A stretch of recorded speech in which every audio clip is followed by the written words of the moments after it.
plosive use the word stop. I'm going to clarify the word stop later. But these are basically consonants in which the vocal tract is blocked to obstruct the airflow, followed by sudden release. For example, the first plosive that you see in the chart is pa. As you can see, you obstruct the airflow using your lips, and then you release it suddenly, which is explosive. The blocking or occlusion, that's a more technical term, or stricture, can be made with the tongue tip, tongue blade, or tongue body, the lips, or the glottis. So you can use any of these articulators to create the occlusion or blocking or stricture. The tongue tip or blade are used for producing the plosives ta and da. So you can see that when you're articulating these sounds, the sound ta and da, you're using the tip or blade of your tongue. The tongue body, on the other hand, is used for producing ka and ga, because that's further back in the mouth, as you can see in the chart. And here, the body, not the tip or blade, is engaged with the velum, creating the velar sounds ka and ga. Again, for the sounds pa and ba, the lips are engaged, and there's a sound called the glottal stop or the glottal plosive. For that, you use your glottis. To understand plosives, you can understand it in the bigger context of comparing them with other manners of articulation that are closely. A fricative consonant is a consonant that is made when you squeeze air through a small hole or gap in your mouth. For example, the gaps between your teeth can make fricative consonants. When these gaps are used, the fricatives are called sibilants. For more details, let's discuss it together. The first pair are f and the. F is unvoiced, no vibration from your vocal cords, and v is voiced. Example, first, and, then. Next up we have f. That is the th sound, unvoiced, and the voiced counterpart, the. Example, thick, and, this. Next up we have s, also unvoiced, and z, very clearly voiced. Example, saw, and, zen. Then we have sh and z, again unvoiced and voiced. Example, she, and, casual. The last fricative does not really have a partner. It's the unvoiced fricative. Example, hard, and, hello. At approximant sounds. There are 4 approximant sounds in English. W, y, r, and Some example words. For example, we have what, would. So y, yes, and year and r. We have run. Here the difference between l and r. So long, left. 3 nasal sounds in English. There are 3 nasal sounds. First, we have second, and the third nasal sound is the sound in English. We have mother, summer, them. We have, for example, the word no, funny, can. Some words containing are sing, thing, bring, going, and think. E as in beach. I as in sit. U as in foot. Oo as in shoe. As in end. The girl or door. As in cat. under, father, hot.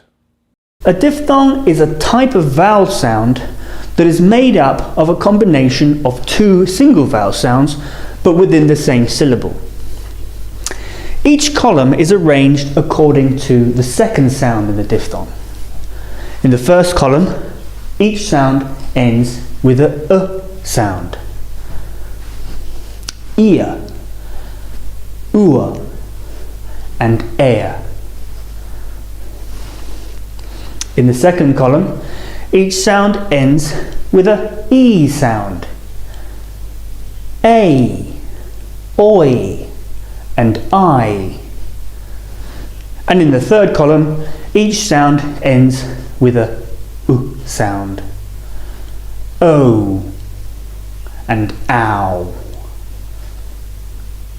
Remember that the key to pronunciation is physical, and that diphthongs are a combination of two sounds.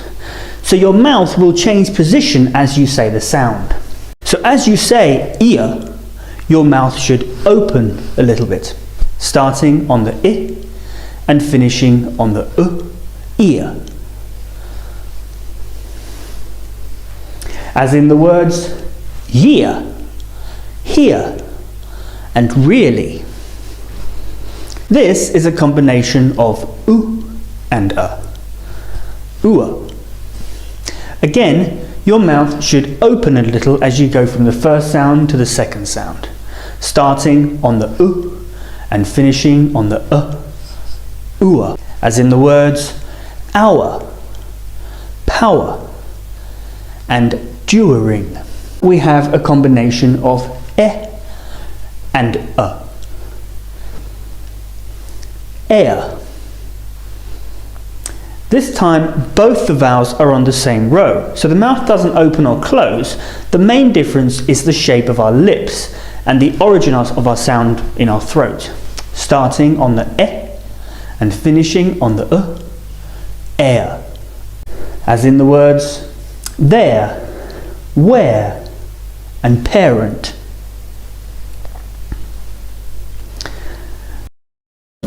Now, each sound ends with the vowel sound I or E, because sometimes it is the longer E sound. In reality, it's kind of somewhere in between the two, it just depends on the word. When we say the diphthong sounds in isolation, we normally use the longer form. A, oi, and I. The first sound is A, which is a combination of and I, or E.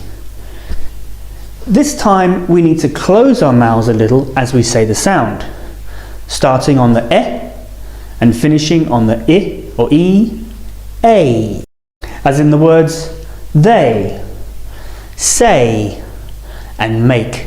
The next sound is oi. This is a combination of o and I or E. They're on different rows again, but the shape of our lips and the position of our tongue also change a lot because we're going from the right all the way to the left, going from rounded lips to unrounded, starting on the o and finishing on the I or E, oi, as in the words point, boy, and oil. The next sound is I, which is a combination of R and I or E. Now we're going from the bottom row to the top. So our mouths start wide open and closes as we say the sound. I, starting on the R and finishing on the E, I, as in the words I, buy, and time. The next sound is O. This is a combination of and or oo. The main difference here is the shape of the lips, rounding a little as we say the sound. O. Starting on the and finishing on the or oo. O. As in the words go, no, and only. The next sound is ow. This is a combination of a and or oo. Now our mouth is closing and the shape of the lips is changing at the same time, rounding a little as we say the sound. Ow. Starting on the a and finishing on the or oo. Ow. As in the words out, how, and down.